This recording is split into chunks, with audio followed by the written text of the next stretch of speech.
Seed क्या चीज़ होती है? फाइनल प्रोडक्ट होता है सेक्सुअल रिप्रोडक्शन का एंड प्रोडक्ट बोल सकते हो आप।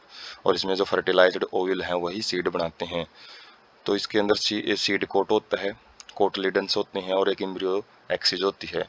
कोटलीडन है वो सिंपल मिलेगी, ठीक और स्वोलन पार्ट होता है क्योंकि इसके अंदर जो फूड स्टोरेज होता है, जो कि जैसे लेग्यूम्स के अंदर हम एग्जांपल देख सकते हैं, जो कि डेवलपिंग जो प्लांटलेट है उसको मदद करता है जब तक वो फोटोसिंथेसिस के कैपेबल नहीं हो जाता। इंटेग्यूमेंट्स, जो ओव्यूल की जो आउटर कवरिंग होती है वो प्रोटेक्टिव सीड के अंदर टैगमैन और टेस्टा लेयर है वो इंटेग्यूमेंट से ही बनी होती है।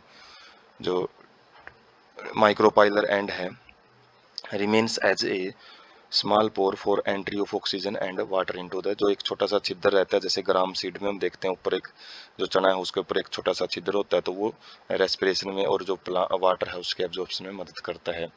टाइप्स ऑफ सीड, सीड को हम एंडोस्पर्म यदि उसके अंदर प्रेजेंट है या नहीं प्रेजेंट है उसके बेस पर अलग अलग टाइप के सीड होते हैं। जैसे नॉन एल्ब्यूमिनस सीड, जिसके अंदर कोई भी एंडोस्पर्म है वो प्रेजेंट नहीं होता, जैसे पी है, ग्राउंड नट है, इनकी हम कोटलेट नहीं खाने में इस्तेमाल लेते हैं।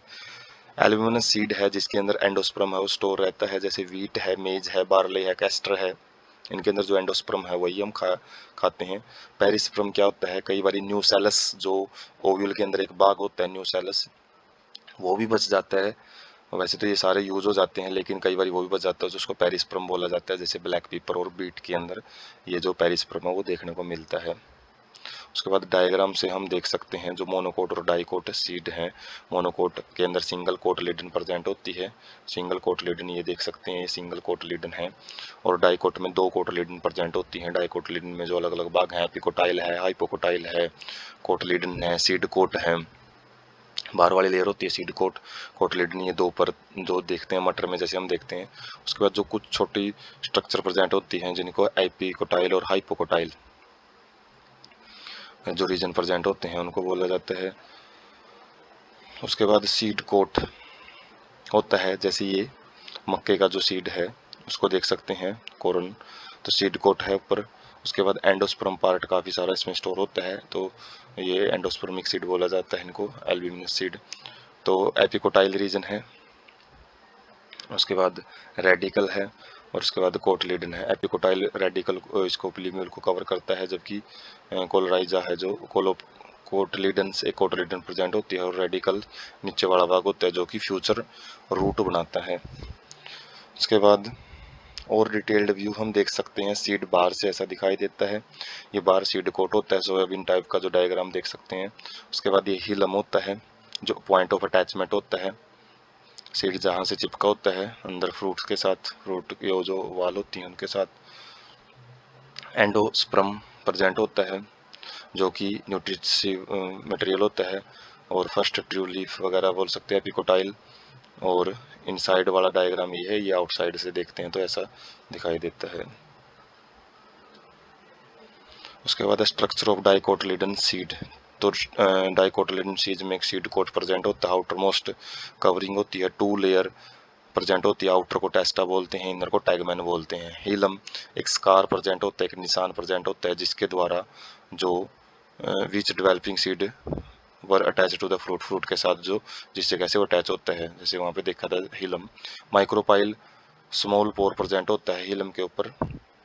Without seed coat, within seed coat एक इम्ब्रियो होता है, इम्ब्रियो के ऊपर एक इम्ब्रियोनल एक्सिस होती है और दो कोटलीडन प्रेजेंट होती हैं। फ्लैसी होती हैं ये और full of reserve food material, cotyledon का काम ही फूड रिजर्व करने का रहता है। रेडिकल एंड प्लीम्यूल, ये दो भाग होते हैं एम्ब्रियोनल एक्सिस के, जो ऊपर वाला भाग है वो प्लीम्यूल जो फ्यूचर सूट बनाएगा और फ्यूचर रूट रेडिकल से बनता है। एंडोस्पर्मिक सीड वो होते हैं जो endosperm formed as a result of double fertilization, इसमें डबल फर्टिलाइजेशन होता है, 12th क्लास में डिटेल में रहेंगे टॉपिक, जो कि फूड स्टोरेज का ही काम करते हैं, डेवलपिंग एम्ब्रियो के अंदर मदद करते हैं, और ये कैस्टर के अंदर देखने को मिलता है। नॉन एंडोस्पर्मिक सीड है जिनके अंदर एंडोस्पर्म प्रेजेंट नहीं होता, मैच्योर सीड के अंदर वो यूज कर लिया जाता है। एग्जाम्पल है बीन, ग्राम एंड पी। तो ये हम ग्राम है वो देख सकते हैं, हीलम है, और ये माइक्रोपाइलर एंड है जहाँ से जो वाटर वगैरह है रेस्पिरेशन है वो करता है। सीड कोट आउटर कवरिंग होती है और दो कोटलीडन प्रेजेंट होती है, प्लीम्यूल ऊपर वाला भाग होता है, रेडिकल नीचे वाला भाग होता है कोटिलिडन, इनके द्वारा अटैच होती है जो स्ट्रक्चर प्रेजेंट होती हैं। मोनोकोटिलिडन में हम देखते हैं जो एंडोस्पर्मिक होता है ये, लेकिन कुछ के अंदर नॉन एंडोस्पर्मिक भी, ऑर्किड के अंदर नॉन एंडोस्पर्मिक सीड भी पाया जाता है। सीड कोड मेम्ब्रेस होता है, मेम्ब्रेन एक परत होती है, इसके ऊपर फ्यूज्ड विद द फ्रूट वाल के साथ ही फ्यूज होता है जो सीड कोट है। एंडोस्पर्म इज बल्कि एंड स्टोर फूड, एंडोस्पर्म का काम फूड को स्टोरेज करने का होता है। एक यहाँ पे एल्यूरोन लेयर भी होती है जो कि outer covering of endosperm separates embryo bye A proteins layer. तो जो आउटर कवरिंग है वो एक प्रोटीनस लेयर के द्वारा सेपरेट की जाती है एम्ब्रियो से, तो उसको एल्यूरोन लेयर बोलते हैं। एम्ब्रियो स्मॉल रहता है और वो situated at the groove at one end of the endosperm. तो एम्ब्रियो छोटे साइज का रहेगा और वो ग्रूव एक छोटा सा दसा हुआ भाग होता है वहाँ पे प्रेजेंट होता है एंडोस्पर्म के अंदर। स्क्यूटेलम क्या होता है? सिंगल जो कोटिलेडन प्रेजेंट होती है, consist of one large and shielded shaped cotyledon and A short axis with plumule and a radical. तो कोटिलेडन, सिंगल कोटिलेडन को स्क्यूटेलम बोला जाता है मोनोकोट्स के अंदर। कोलियोपटाइल क्या होता है? एक प्रोटेक्टिव शीथ होती है जो प्लूम्यूल को कवर करने का काम करेगी, उसको ढकने का काम करती है। कोलोराइजा क्या होती है? प्रोटेक्टिव शीथ होती है जो रेडिकल के ऊपर प्रेजेंट होती है। एक नंबर में कई बार पूछ लेते हैं इनके बारे में। और एग्जांपल हैं सीरियल्स सच एज मेज, मक्का, और जो कॉर्न होता है वो आ जाते हैं इसमें, मोटे अनाज को बोलते हैं सीरियल्स वगैरह। डायग्राम आप देख सकते हैं। कॉर्न सीड तो पेरिकार्प है ये, ऊपर वाला जो सीड कोटेसी के साथ फ्यूज रहता है। एलिरोन लेयर होती है एक जो कि एम्ब्रियो को सेपरेट करती है, जो आउटर एंडोस्पर्म को सेपरेट करती है एम्ब्रियो के साथ। तो एलिनोर लेयर, उसके बाद एंडोस्पर्म होता है, टिप कैप प्रेजेंट होती है। ये कोलोराइजा जो कि रेडिकल को कवर करता है भाग, उसको कोलोराइजा बोलते हैं, रेडिकल पोर्शन है। और उसके बाद हाइपोकोटाइल जो पोर्शन होता है above the cotyledon below the cotyledon portion को हाइपोकोटाइल और एपिकोटाइल बोला जाता है। ये बिलो द कोटिलेडन पोर्शन होता है। प्लूम्यूल जो होता है वो फ्यूचर सूट को बनाता है।